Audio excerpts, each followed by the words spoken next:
Recorded Books presents an unabridged recording of The Witches by Roald Dahl, narrated by Ron Keith. A note about witches. In fairy tales, witches always wear silly black hats and black cloaks, and they ride on broomsticks. But this is not a fairy tale. This is about real witches. The most important thing you should know about real witches is this. Listen very carefully. Never forget what is coming next. Real witches dress in ordinary clothes and look very much like ordinary women. They live in ordinary houses and they work in ordinary jobs. That is why they are so hard to catch. A real witch hates children with a red-hot, sizzling hatred that is more sizzling and red-hot than any hatred you could possibly imagine. A real witch spends all her time plotting to get rid of the children in her particular territory. Her passion is to do away with them one by one. It is all she thinks about the whole day long. Even if she's working as a cashier in a supermarket, or typing letters for a businessman, or driving round in a fancy car, and she could be doing any of these things, her mind will always be plotting and scheming and churning and burning and whizzing and fizzing with murderous, bloodthirsty thoughts. "Which child," she says to herself all day long, "exactly which child shall I choose for my next squelching?" A real witch gets the same pleasure from squelching a child as you get from eating a plateful of strawberries and thick cream. She reckons on doing away with one child a week. Anything less than that, and she becomes grumpy. One child a week is 52 a year. Squish them and squiggle them and make them disappear. That is the motto of all witches. Very carefully, a victim is chosen. Then the witch stalks the wretched child like a hunter stalking a little bird in the forest. She treads softly. She moves quietly. She gets closer and closer. Then at last, when everything is ready, whew, and she swoops.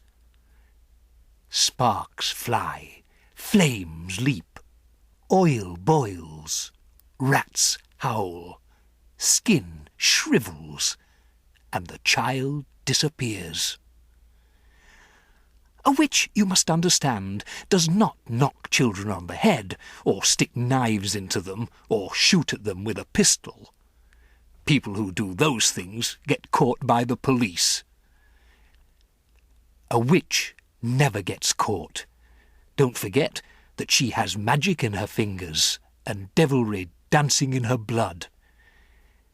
She can make stones jump about like frogs, and she can make tongues of flame go flickering across the surface of the water. These magic powers are very frightening. Luckily, there are not a great number of real witches in the world today, but there are still quite enough to make you nervous. In England, there are probably about 100 of them altogether. Some countries have more, others have not quite so many. No country in the world is completely free from witches. A witch is always a woman.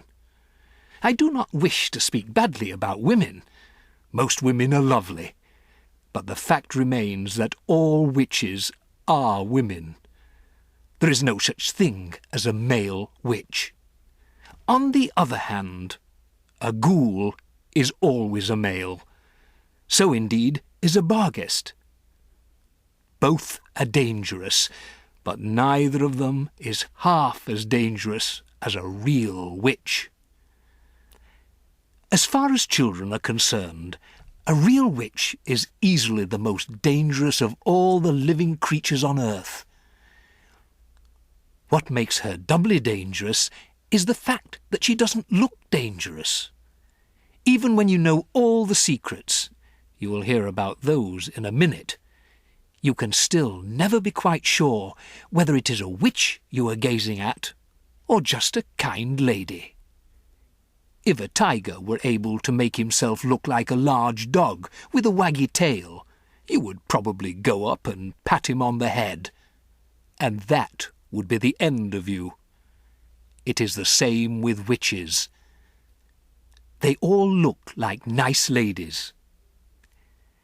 For all you know, a witch might be living next door to you right now. Or she might be the woman with the bright eyes who sat opposite you on the bus this morning.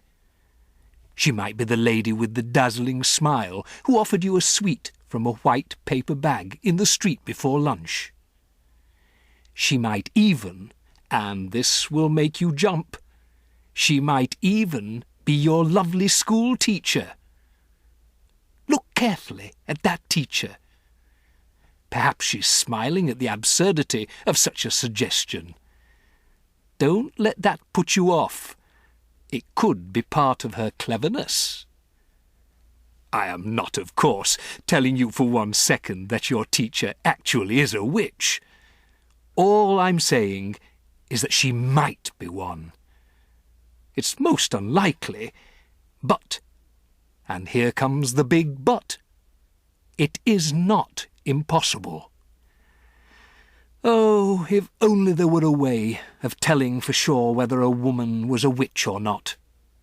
Then we could round them all up and put them in the meat grinder. Unhappily, there is no such way. But there are a number of little signals you can look out for, little quirky habits that all witches have in common, and if you know about these, if you remember them always, then you might just possibly manage to escape from being squelched before you are very much older.